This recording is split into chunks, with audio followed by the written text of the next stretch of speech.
bum ba bum bum bum ba ba bum ba dang a dang dang ding a dong ding blue moon did blue moon did blue moon did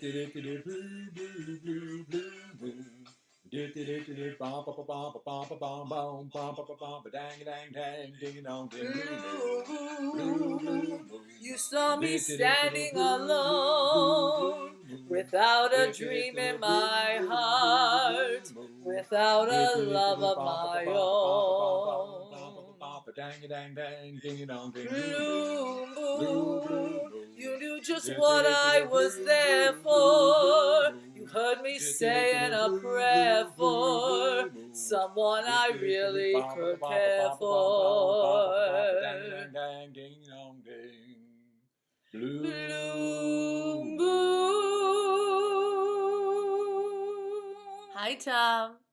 I hope you enjoyed our little performance of Blue Moon. And your son was amazing. Oh my God. What they do is the bop it up and up. I can't even do that. But anyway, when I was thinking about you for your 80th birthday and a favorite memory I have, one of the first things that came to mind was the toast you gave at a wedding reception. And you're very funny. Like, you kind of like straight in the way you say things, but it comes out very funny. And you had mentioned about, well, if it wasn't for you being in the hospital that day on Columbus Day weekend, that Greg and I might not be together. And, I really thought about that this time, that you really have been an angel in my life, because it's true, not that I want you to be sick, but if you were not in the hospital that day, Greg and I probably would have not met, because I know that's the first time he had ever been to that bus stop. So I just want to say thank you. I'm very, very blessed to be married to your son and to be in this just phenomenal family. I didn't even know families like you existed, but now I know they do. And I just want to thank you for your kindness. You always made me feel very much welcomed in the family. You always complimented me, like a lot, just about different things, my singing, our marriage, my cooking. And I just want you to know how much I really appreciate that. I salute you today, Mr. Tom Bradler, on your 80th birthday. Happy, happy, happy birthday, and many more.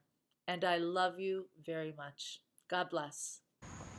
Hey Tom, Sherry here. Happy birthday. I can't believe you're going to be 80. I thought Peg was older than you. Plus, you're funnier than her. Have a great one. Hi guys, happy birthday, Tom. What a wonderful birthday I hope you're having. And it's really weird.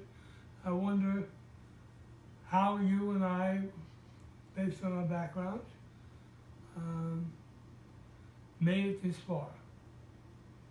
That being said, I had a flashback about you the other day, and it was when your activity, you probably was maybe only 14 or something like that, and normally didn't play in the big games of Ring Illyrio that we had on the summers. If you remember what I'm talking about, it was so hot in the apartments that people come out and all those benches out front, they would settle on the benches because that's where they might catch a breeze. It was stifling. This is before air conditioning. They only just began to make window air conditioners. So that's the thing.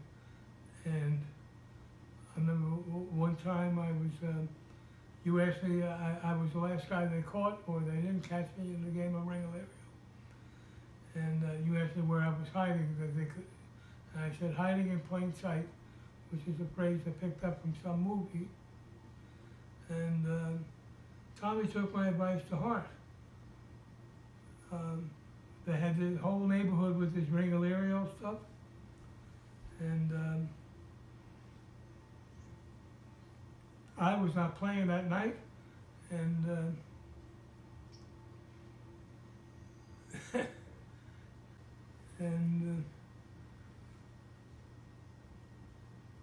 But it was stifling, and I was not in the game that night, and I was returning home from someplace. My memory tells me it was someplace in the city, and I noticed there was all kinds of people on the benches in front of the building. It was a stifling summer, but they seemed to be unusually interested in the game of Ring-a-Lirio that was going on at the time. And I thought I heard my name mentioned when I walked past some of the benches, you know, like people are whispering, Bobby Bradler. That's Bobby, oh yeah. And then finally people are beckoning to me, Bobby, come on, sit down. So I went to this guy whose name I don't remember now, but he was from the neighborhood. And I sat down and he says, now don't look down. Now, do you see your brother? I said, what's my brother got to do with anything? Normally, he would be considered too young to be in a big game of Ring-a-Lirio. But these big guys, we call them 16 and older. And I said, where am I supposed to look? He said, what do you mean? Did I see Tom? And the guy said, look over there, but not now. I'm like, be cool. So I did what it, you know, I looked over by the lamppost. I didn't see anything special. And then he said, look up. Everybody in the place seems to be unusually interested, and now I know why. If I looked up because at the top of the lamppost,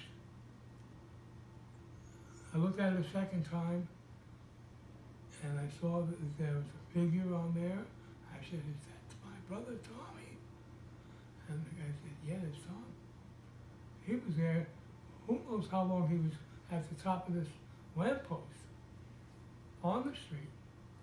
Well, the game progressed, and the guys from the opposing team were capturing many of our guys and depositing them under the area of where Tom was just above. That was called the jail. You know, that served as the jail. And if you escaped being caught, you made a run and you put your foot in it and said Ring-a-Lirio or something like that, and everybody was free. So Tommy won the game that night simply when the other guy that was remaining out got spotted, and they pulled all the guards off the lamppost. And Tommy just slid down the lamppost and freed all the prisoners. That was his moment of glory. And that's why kids do not try this at home. I call him the Spiderman of QueensBridge. Thank you very much, Tommy. I hope you have a great night. This is a great idea the kids have, so everybody who take part in it, I send my love, my best regards, and good night. Go. Happy birthday, Papa. Happy birthday, Tom. Happy birthday, Dad. We love you so much, and we're so happy we can celebrate your 80th birthday with you. Hope you have a great day. I just had a birthday. You did. Many more. Over. Hey Tom, happy birthday. Keep smiling. Hey Papa, happy 80th birthday. I hope you're having a great actual birthday, and it was really nice to see you, and I can't wait until we get to see you again. 2, 1. Happy birthday, Papa. Happy birthday, Dad. Happy birthday, Dad. Happy birthday, Papa. I'd just like to say that it's been an absolute honor to be your son-in-law for 20 years. And it's been an honor to be your granddaughter for 11 years. And it's been an honor for me to be your daughter for 52 years. I've been your grandson for 16 years and enjoy 80, and I'm eating an apple. Happy Happy birthday! birthday! Can't wait to see you on Saturday. Bye! Celebrate. See you soon. Bye. Hi, Brother Tom. Congratulations on your 80th birthday. I have a funny story about you. I don't know if you remember it. It probably goes back 40 years when Edna and I and the kids came down to Glen Burnie to visit Bobby.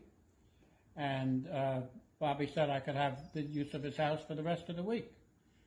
So one night we went out to dinner, came back, sat down in the living room, and the phone rang, and it was you. and you were looking for Bobby. And I said, Tom, why would you call my number if you're looking for Bobby? If you want him, you should call his number. I did call his number, Jim. I said, if you called his number, how come you got me? And that went on for another couple of minutes. And anyway, that's what I remember, Tom. And again, happy birthday and many more. Hey, Dad, happy birthday. I hope you're enjoying your day. I hope you're enjoying the video party that we're throwing for you. One of my favorite memories as a child was back in 1970. I'm not sure if you remember this, but we were driving in Queens, where we live, of course. You parked on Broadway, and you went into the candy store to get cigarettes. You may have been getting scratch-offs. For all I know, I was only 5. I'm not even sure if scratch-offs were invented, but for the sake of the story, let's say you were. And the other thing that you got was a pack of baseball cards. It was the first time I had baseball cards, and I was hooked. I wound up getting the entire 1970 series of baseball cards. I traded with my friends, and I became a baseball fan for life. Even though you were a Yankee fan, as you know, I became a Mets fan. There were a few reasons for that. They were the team of Queens. They won the year before, 1969, and all my friends were Mets fans. So I kind of went against you in that respect in being a Mets fan. But that's indicative of what I love about you as a dad, is that you encourage your children to go their own path, to carve out their own way. You don't try to push or steer. You don't get judgmental. You don't say, I told you so. And as being a Mets fan, at probably any time during the past 50 years, you could have said, I told you so. Greg, your life would have been much easier if you were a Yankee fan. You would have a lot less heartache. You could have said that, but you didn't. And again, that's what I love about you as a dad. And of course, it not only applied to that, but any decisions I made in my life, you were always supportive of the paths that I chose for myself. And it's really great to have a parent like you in my corner like that. You and Mom were both great in that respect, of course. So that's it for me, Dad. Hope you enjoy the rest of this party and the rest of your birthday. Love you, and I will see you soon.